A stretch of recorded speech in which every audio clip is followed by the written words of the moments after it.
One second. हाँ ठीक है। देखिए क्वेश्चन नंबर वन देखिए, आर ऑन्स एन इलेक्ट्रॉनिक स्टोर। ठीक है, आर के पास एक इलेक्ट्रॉनिक स्टोर है। P visited the store two by a water purifier priced eight 54,000। वो क्या करता है, स्पेसिफिकली रिक्वेस्ट करता है प्यूरिफायर के लिए भी the copper filter. Copper filter के लिए वो स्पेसिफिकेशन दे देता है कि मुझे चाहिए कॉपर फिल्टर। कौन? पी।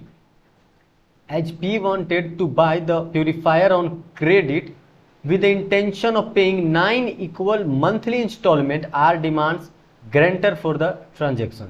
R कहा कि गारंटर लाओ भाई, तुम क्रेडिट पे ले जा रहे हो और 9 मंथली इंस्टॉलमेंट पे पे करोगे।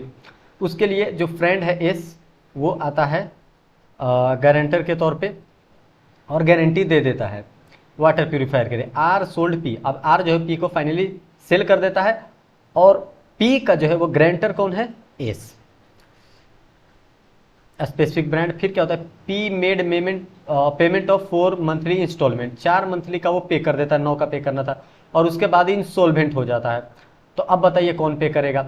बाकी जो 5 इंस्टॉलमेंट है वो आपका गारंटर जिसने गारंटी दे रखा है, कॉन्ट्रैक्ट ऑफ गारंटी आप एक्सप्लेन कर देते और उसमें लिख देते कि जो कॉन्ट्रैक्ट ऑफ गारंटी है उसमें गारंटर जो होता है, जो गारंटी दिया होता है, वो पे करता है ऑन बिहाफ ऑफ, कह सकते हैं, तो उसके बिहाफ पे वो पे करता है। तो यही था कि वो पे करेगा एज ए गारंटर टू पे the balance price of purifier. हाँ, इसका लाइबिलिटी है, वो पे करेगा जितना का बाकी है उतना। What will be your answer if R sold the water purifier misrepresenting. Misrepresent करता कौन? आर, यानी कि seller having a copper filter while it actually has a normal filter. अगर वो कुछ गलत करता तो जो गारंटी है, जो गारंटीड है, वो अपने लाइबिलिटी से जो पे करना होता है उससे डिस्चार्ज हो जाता और पी और एस दोनों में से कोई अवेयर्ड नहीं था। तो भाई किसी वो जो गारंटी खत्म हो जाता वहां पे और वो लाइबल पे करने के लिए नहीं होता। और क्या बोल रहा है, पी रिफ्यूज टू पे द प्राइस। ठीक है, तो ऑटोमेटिकली अगर कोई आप फैक्ट डिस्क्लोज नहीं कर रहे हो तो उसके लिए जो है आपका जो है जिसने भी गारंटी दे रखा है वो डिस्चार्ज हो जाता है उससे। In response to P's refusal R filed the suit. अब जो एक्चुअल बायर था वो भी नहीं पे कर रहा है, क्यों? क्योंकि जो एक्चुअल फैक्ट था गुड्स का वो छुपाया गया था। तो क्या होता है, S the guarantor are file the suit against S the guarantor. Guarantor के खिलाफ भी केस करता है। तो क्या वो ले पाएगा? नहीं। अगर कुछ आप हाइड करते हो, कुछ छुपाते हो, तो गारंटी वैसे भी खत्म हो जाती है। ठीक है, तो सिंपल सा था ये। बी देख लेते हैं, क्विकली देख लेते हैं। ये प्रोविजन आप लिखे होंगे तो आपको पूरा मार्क्स मिलने वाले हैं। थोड़ा बहुत अपना लैंग्वेज होगा तो 1 मार्क्स कटेगा, इससे ज़्यादा नहीं। Okay, question number B. B एक कंपनी है जिसका पेड अप कैपिटल कितना है? 10,000 इक्विटी और बाद में फिर 10,000 इक्विटी फर्दर वो लेता है, यानी कि टोटल 20,000 इक्विटी आता है। और 20,000 में से 10,000 इक्विटी शेयर्स जो थे उसमें से 5,000 इक्विटी शेयर्स इशू करता है XYZ प्राइवेट लिमिटेड को। ठीक है, एबीसी के पास टोटल 20,000 था, उसमें से 5,000 सामने वाले को दे देता है। तो XYZ और जिसको देता है वो होल्डिंग कंपनी है PQR का। ठीक है, होल्डिंग कंपनी है उसका। तो अब क्या पूछ रहा है कि PQR private limited claim the status of being subsidiary of ABC, कि मैं तुम्हारा भी सब्सिडरी हूं। क्या ऐसा हो सकता है? देखिए, सब्सिडरी बनने के लिए यहां पे आप एक भी केस एक्सप्लेन ये करते, प्रोविजन की सब्सिडरी होता क्या है? जिसमें मोर देन 50% आपका शेयर हो। ठीक है, और वैसा तो कुछ इसमें है नहीं। ये तो PQR जो है वो एबीसी में, PQR में कितना शेयर है एबीसी का? एबीसी का ये सब्सिडरी तभी बन पाता जब कितना 50% से मोर होता। वो एक्सप्लेन कर देते कि सब्सिडरी ऐसा होता है जिसमें 50% से ज़्यादा होता है। और क्योंकि ये सब्सिडरी नहीं है तो ये है क्या? एक्चुअली में ये है एसोसिएट, जिसमें 20% शेयर्स की जरूरत होती है। 20% या सिग्निफिकेंट इन्फ्लुएंस की बात कर रहा हूँ। 20% अगर शेयर्स है तो है। तो क्या ये एसोसिएट है? 5,000 शेयर्स जो है वो इशू किए गए हैं XYZ को, यानी XYZ हेल्ड कर रखा है शेयर। तो XYZ क्या एसोसिएट है? हाँ, तो वो एक एसोसिएट है, वो सब्सिडरी नहीं है। और इसलिए ये डायरेक्टली एबव वाले का, जिसका पूछ रहा था, क्या पूछ रहा था ना, PQR claims the status of subsidiary, तो वो सब्सिडरी नहीं है, एसोसिएट है। ठीक है, स्टेट द रिलेशनशिप यानी एबीसी एंड वही एक्सप्लेन कर देना था ऊपर वाला पॉइंट जो भी है, सब्सिडरी और एसोसिएट है उन दोनों को। आपको डिफाइन कर देना था। ध्यान से सुनिएगा, एसोसिएट में क्या होता है, 20% शेयर्स की जरूरत होती है, 20% और मोर, और सब्सिडरी के लिए 50% और मोर। अगर 10,000 50% से मोर होता है, अगर 11,000 शेयर्स होता है या 10,000 एक शेयर्स हेल्ड कर रहा होता एबीसी का XYZ, तब XYZ जो है वो इसका सब्सिडरी बनता, ठीक है। और क्योंकि XYZ सब्सिडरी नहीं है, नहीं बना, XYZ का सब्सिडरी एबीसी नहीं हुआ, तो एबीसी सब्सिडरी नहीं हुआ, वो क्या हुआ, XYZ का एसोसिएट, और XYZ जो है वो सब्सिडरी है PQR का। ये चीज आपको लिख देना था क्लियरली, और कुछ नहीं। और पार्टनरशिप का पूछ रहा है कि अगर पार्टनरशिप में कौन कौन से कंसेक्वेंसेज आते हैं जब आप नॉन रजिस्ट्रेशन करते हैं। तो आपको पता है कि आप पे केस हो सकता है, आप किसी पे केस नहीं कर सकते, आप कुछ लीगल एक्शंस नहीं ले सकते, ठीक है। बहुत सारे लीगल ऑब्लिगेशंस है जो आप नहीं कर सकते, या किसी थर्ड पार्टी पे केस भी नहीं कर सकते। वहीं पे बोल रहा है कि कुछ और राइट्स हैं जो नॉन रजिस्ट्रेशन होने के बाद भी आपके पास होता है, तो वो क्या क्या है। मान लीजिए एक फर्म है और अगर वो बंद हो रहा है और नॉन रजिस्टर्ड है, तो जो एसेट्स जो कुछ भी बचा हुआ है तो उसे बेचकर जो पार्टनर्स है वो पैसे ले सकते हैं। ये तो राइट्स है ही, भले ही वो रजिस्टर्ड हो या नॉन रजिस्टर्ड हो। प्लस जो थर्ड पार्टी का राइट है, रजिस्टर्ड या नॉन रजिस्टर्ड हो, अगर गलती की है आप, तो वो एज एन एग्रीव्ड पार्टी जो थर्ड पर्सन है वो आप पे केस भी कर सकता है, तो आप केस भी नहीं लड़ सकते। ये सारे जो है वो राइट्स खत्म नहीं होती थर्ड पर्सन के लिए। और आप चाहोगे कि नॉन रजिस्टर्ड हो तो आप पे केस ना हो, ऐसा नहीं हो सकता, सामने वाला आप पे केस भी कर सकते हैं। तो ये केसेस लिखना था, 6 मार्क्स का एक अच्छा सा क्वेश्चन था। क्विक सोल्यूशन देख रहे हैं, अगली वीडियो में मैं स्टेप मार्किंग हर चीज का बताऊंगा, ठीक है। एक सोनी है, किसकी फ्रेंड है, प्रिया की, और क्या होता है, wanted two by her two wheeler, जो टू व्हीलर है वो सोनी खरीदना चाहती है प्रिया से। प्रिया बोली agree to sell her two wheeler to Soni and it were decided the price of two wheeler will be Priya's father. तो जी हाँ, प्राइस जो है वो कभी भी फिक्स किया जा सकता है, अभी भी कॉन्ट्रैक्ट जो है वो वैलिड होता है। तो यहाँ पे एक्सप्लेन क्या करना था कि प्राइस जो है वो फ्यूचर में भी फिक्स किया जा सकता है, ठीक है। और अगर फिक्स नहीं किया जा सकता है तो एज पर कंडीशन और एज पर कॉन्ट्रैक्ट आप म्यूचुअली डिसाइड कर लेंगे बाद में, या फिर एक रीजनेबल प्राइस बायर पे करता है। आगे देख लेते हैं। Priya immediately handed over the keys to Sony. अब वो राइट्स दे चुकी है, मतलब सेल हो चुका है, लेकिन प्रिया के फादर बोल रहे हैं, रिफ्यूज करें प्राइस पे करने के लिए, वो चाहते हैं कि वो व्हीकल ना बेचे। Priya expressed her inability to sell the two wheeler to Soni and asked for return but Sony refuse to return the same. तो can Priya take back the vehicle from Sony? नहीं, आप एक रीजनेबल अमाउंट ले लीजिए, और अगर वो अमाउंट उतने देने को तैयार नहीं है जितना अभी उसका प्राइस है, तो आप टेक बैक कर सकते हैं, लेकिन एक रीजनेबल प्राइस पे आप जो है उससे ले सकते हैं। और यहाँ पे सोनी का रिस्पॉन्सिबिलिटी बनता है कि वो रीजनेबल प्राइस आपको पे करे। Will your answer be different? Priya had not handed over the vehicle to Soni. ठीक है, हैंडेड ओवर व्हीकल नहीं किया है, की तो दे दिया ना, उससे तो पता चला कि राइट्स जा चुका है, मतलब ओनरशिप जा चुका है। तो जब सेल हो चुका है, ओनरशिप हो चुका है, तो इसमें आप उसे स्टॉप नहीं कर सकते थे। आप रीजनेबल प्राइस ले सकते हैं और हो सकता है, और अगर बाद में डिसाइड नहीं है तो आप रीजनेबल प्राइस लीजिए। Ram wants to incorporate company in which he will be only member, मतलब OPC, according to the provisions of the company act. 1 second, I am checking whether I am live और not. ठीक है, क्या बोला है कि Ram wants to चाहता है, वो बोल रहा है कि कौन सी कंपनी वो इनकॉर्पोरेट करेगा, तो ओपीसी इनकॉर्पोरेट करो। ऑब्वियस सी बात है। What are the salient features of this type of company? पहली बात, ये तो प्राइवेट कंपनी होती है, एक मेंबर होता है, लीगल सेपरेट लीगल एंटिटी भी होती है, तो कंपनी के काफी सारे फीचर्स होते हैं इसमें। आगे देख लेते हैं। एलएलपी के बारे में लिखना है। यहाँ पे क्या लिखना है, नीचे देख लीजिए। आपको बॉडी कॉर्पोरेट जिसके पास राइट्स ऑब्लिगेशंस होते हैं, ठीक है, ओनरशिप मतलब कुछ राइट्स होते हैं, जैसे कंपनी काम करती है वो एक बॉडी है, उसके पास राइट्स है, जैसे ह्यूमन काम करते हैं वो भी काम करता है। म्यूचुअल एजेंसी, यहाँ पे सारे पार्टनर्स जो है वो म्यूचुअली काम करते हैं, अगर किसी ने गलती की तो दूसरा भी लायबल हो सकता है। फॉरेन एलएलपी, जो एलएलपी बाहर का है इनकॉर्पोरेशन। और प्लेस ऑफ बिजनेस, यहाँ पे आर्टिफिशियल लीगल पर्सन, ये पर्सन है, इसके पास कॉमन शील होता है, ये केस भी फाइल कर सकता है, ऐसे कुछ। अगला देख लेते हैं। PQR एक पार्टनरशिप फर्म है जो कि 12 साल के लिए बनाया गया था, टारगेट था, लेकिन उससे पहले ही क्या होता है, बहुत सारे लॉसेज हो रहे होते हैं। मतलब साफ है कि अगर लगातार 4 साल से लॉस हो रहा है, मतलब आपको बिजनेस बंद कर देनी चाहिए। पी चाहता है कि वो कंटिन्यू करे रिमेनिंग पीरियड के लिए, तो बोल रहा है कि क्या पी इंसिस्ट कर सकता है, can P insist to continue the business? अब अकेला तो वो कर ही नहीं पाएगा, और इफ सो, अगर हाँ, so what options are available to give एनर who are relevant to the continue? मतलब जो नहीं चाहते हैं तो उनके पास है कि वो अपना शेयर्स वापस ले लें, और एक पार्टनर तो वैसे भी चला नहीं पाएगा, ठीक है। तो पहला जो है वो आपको ये डिफाइन करना था कि ये पार्टनरशिप जो है वो एक टर्म के लिए है, फिक्स टर्म के लिए जब होता है तो उसके कंप्लीशन के बाद ही वो खत्म होता है, लेकिन इनकैपेबल है तो उसे पहले भी खत्म किया जा सकता है। मेजोरिटी ऑफ पार्टनर्स अगर अगेंस्ट हैं तो भाई उन्हीं के बात माना जाएगा।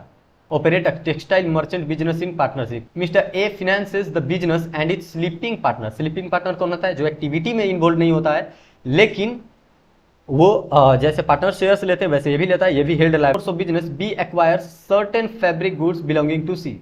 ठीक है, सी का कुछ गुड्स था जो ये लिया है। कौन? मिस्टर ए फिनांस करवाए। क्या है? कौन है? मिस्टर बी लेते हैं, ठीक। और ए कौन है? Sleeping partner. आगे देखिए, बी जो लिया है, B is aware that the goods are stolen property, चोरी की हुई माल है। डिस्पाइट दिस नॉलेज, बी जो है उसको खरीद लेता है और बेच भी देता है, और बी लिख भी देता है कि ये बिजनेस में हम खरीदे हैं, फर्म्स के बुक में वो मेंशन कर देता है। अब ए जो भाई साहब, A wants to avoid the liability towards C, अपना लायबिलिटी हटाना चाहता है कि मिसकंडक्ट किया है बी। ए जो स्लीपिंग पार्टनर है वो कह रहा है। तो देखो, सारे पार्टनर्स लायबल होते हैं पार्टनरशिप में म्यूचुअल एजेंसी के according, whether you are active और पैसिव। सिंपल, दोनों लायबल होंगे, ए एंड बी। अब यहाँ पे कंफ्यूजिंग कि XYZ एक इनकॉर्पोरेटेड कंपनी है जिसका पेड अप शेयर कैपिटल जो है वो ऐसे ऐसे हेल्ड किया गया, गवर्नमेंट ऑफ इंडिया हेल्ड किया है, ठीक है। और कौन किया है? Life insurance corporation of India, ठीक। Government of Tamil Nadu, government of Rajasthan. बोल रहा है कि क्या ये गवर्नमेंट कंपनी है? तो देखिए यहाँ पे बोले गवर्नमेंट कंपनी के डेफिनेशन में कि अगर कंपनी कोई भी गवर्नमेंट, चाहे स्टेट हो या सेंट्रल गवर्नमेंट हो, अगर उसको 50% से ज़्यादा हेल्ड कर रखी है along with their सब्सिडरी, मतलब अगर कोई गवर्नमेंट कंपनी का भी कंपनी है तो वो माना जाएगा। मतलब 50%, मोर देन 50 वाले में ये सारे भी काउंट होंगे। तो आप देखिए, government of India 20%, government of Tamil Nadu 10%, 30%, Rajasthan 40%। अब ये जो 15% है ये भी गवर्नमेंट कंपनी का ही हिस्सा है। ऐसा ही है ना, ABC limited owned by government company. वहां पे नेक्स्ट लाइन जो था वो ये था कि कोई भी कंपनी या including subsidiary of government company, अगर सब्सिडरी भी हेल्ड कर रही है तो वो भी काउंट होगा। तो यहाँ पे देखिए क्लियरली नहीं था, लेकिन ये लिखा था कि ओन्ड बाय गवर्नमेंट कंपनी, मतलब ये भी गवर्नमेंट ही था, तो हो जाएगा। M and N holding 70 and 30% of the shares in the company. N holding 70 and 30% of the shares in the company. दोनों मर गए, कंपनी में हेल्ड करे। तो पूछ रहा है क्या, what will be the legal effect on the company as both the members have died. कोई इंपैक्ट नहीं होगा। आपको लिखना होगा कि कंपनी के पास परपेचुअल सक्सेशन है, वो एज यूजुअल चलता रहेगा, ये सेपरेट लीगल एंटिटी है, इसके किसी भी मेंबर्स को मर जाने से कोई भी इंपैक्ट नहीं पड़ता।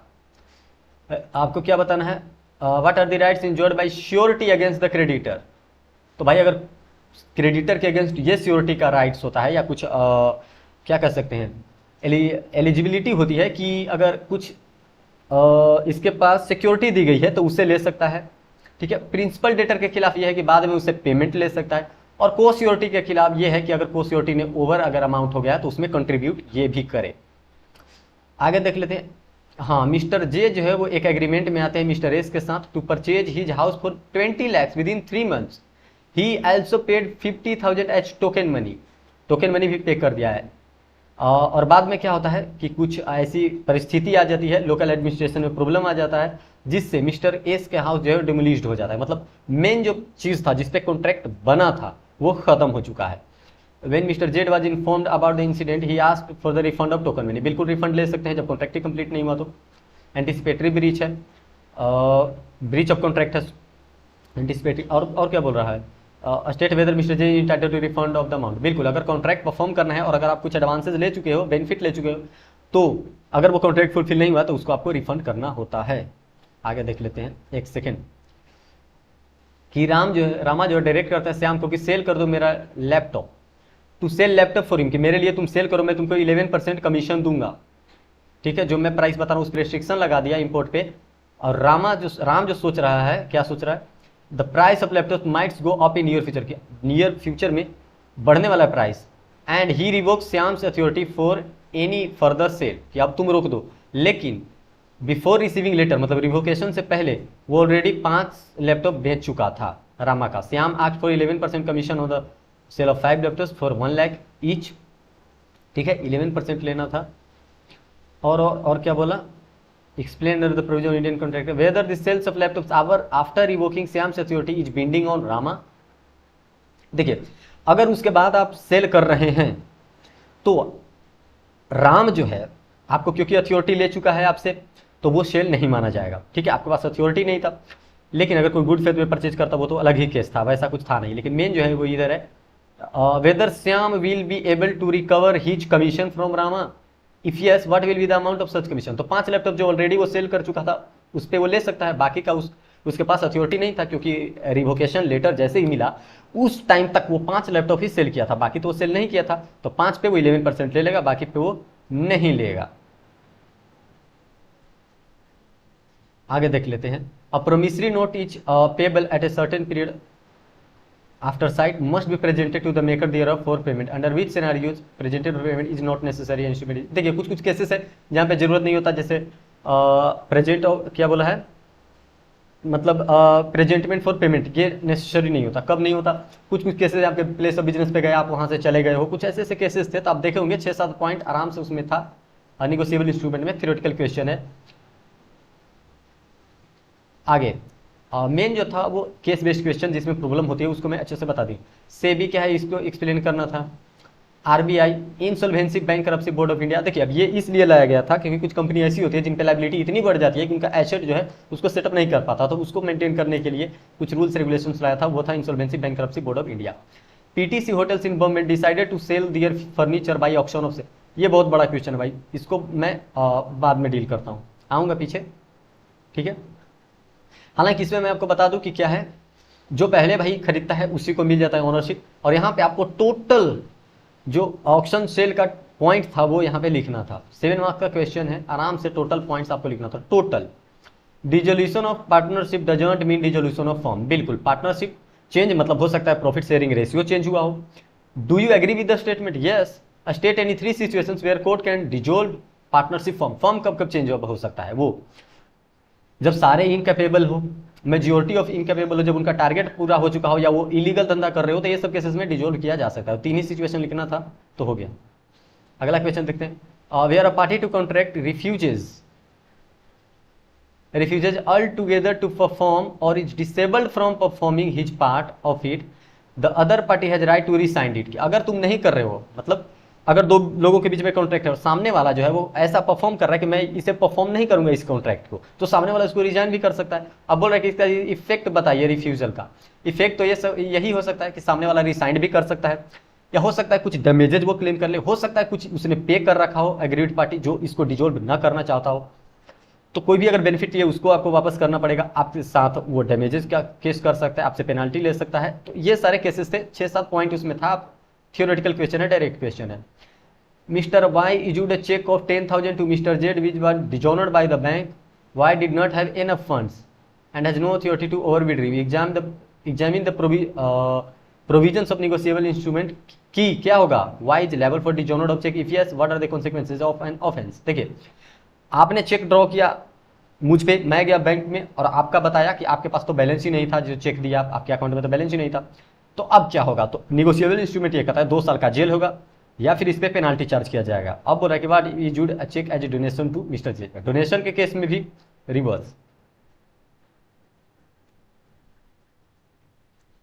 थ्योरेटिकल क्वेश्चन ही समझिए, वो थ्योरेटिकल क्वेश्चन ही था।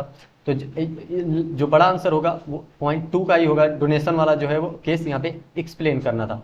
Explain the term wagering agreement in lights of Indian contract. आपको पता है कि वैगरिंग एग्रीमेंट भी होता है। वैगरिंग एग्रीमेंट जो है वो वैलिड नहीं होता, वाइडेबल होता है, लेकिन कुछ कुछ ऐसे हैं जो कि वैलिड होते हैं। क्या क्या? जैसे कुछ आप क्रॉस पजल किए हैं, कुछ माइंड उसमें यूज करके आप क्रिएटिविटी दिखाएं, तो वो सब जो है वो वैगरिंग में नहीं आता। 4-5 पॉइंट उसमें था, आप उसको एक्सप्लेन कर देते। 6 मार्क का क्वेश्चन है। कॉन्टीजेंट कॉन्ट्रैक्ट क्या है? जो कॉन्टीजेंट है जो फ्यूचर इवेंट्स पे डिपेंडेंट है। और क्या बोला है?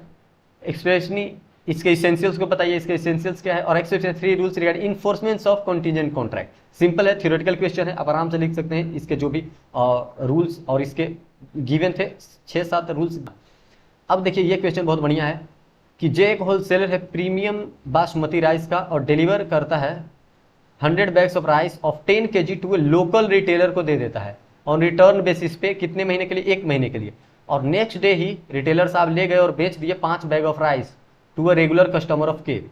रेगुलर कस्टमर के को बेच दिया, मैंने आपको दिया, सेल्स और रिटर्न बेसिस पे आप ले गए और आपने बेच दिया, लो मतलब आप साफ है कि आप उसको एक्सेप्ट कर लिए थे। बाद में पता चला जैसे ही जिसको आप बेचे थे वो आया आपके पास और बोला कि गलत है ये क्वांटिटी, राइस जो है वो प्राइस को प्राइस के अकॉर्डिंग नहीं है, तो आप ऐड कर मेरे पास कि मैंने तो आपसे खरीदा था, सारा प्राइस रिटर्न करो। और जो मैं जो नहीं यूज किया हूं वो भी रिटर्न करना है। क्या बोल रहा है, the retailer now wants to return all the rice bags to J including the 4 bags not used by K, जो के नहीं यूज किया है। Can the retailer do so, देखो भाई सारे रिटर्न आप रिटर्न तो कर ही नहीं पाओगे, आपने जितना सेल कर रखा है, ठीक है, मतलब आपने उसको यूज कर लिया है। मतलब क्या होता है, एज ए बायर अगर आपने उसको कहीं पे रिटर्न बेसिस पे आपने खरीदा और किसी और को सेल कर दिया, मतलब साफ है कि आप उसको एक्सेप्ट कर चुके थे, अब उसको आप वापस नहीं कर सकते। ठीक है, तो 5 बैग 10 बैग आप कितना खरीदा था bag, 100 bag, the retailer sold 5 bag उसमें से सेल कर दिया था, और के जो था the retailer now wants to return all the bags to J including 4 bags not used by K, can the retailer do so. देखिए आप उसी के लिए कर सकते हैं जो बचा हुआ है, बाकी 5 के लिए तो आप वैसे भी नहीं कर पाओगे। प्रोविजंस बताना उसका, तो प्रोविजंस आप लिख देना बस। और क्वेश्चन क्या, बस खत्म। अब मैं आपके डाउट से ले लेता हूं।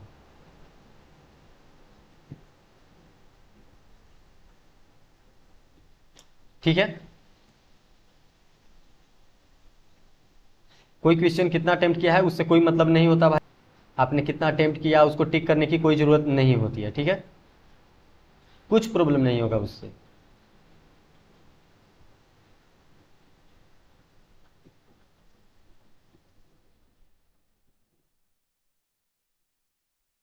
और कोई डाउट है तो आप पूछ सकते हो इसी के रिगार्डिंग। 1 second, any doubts?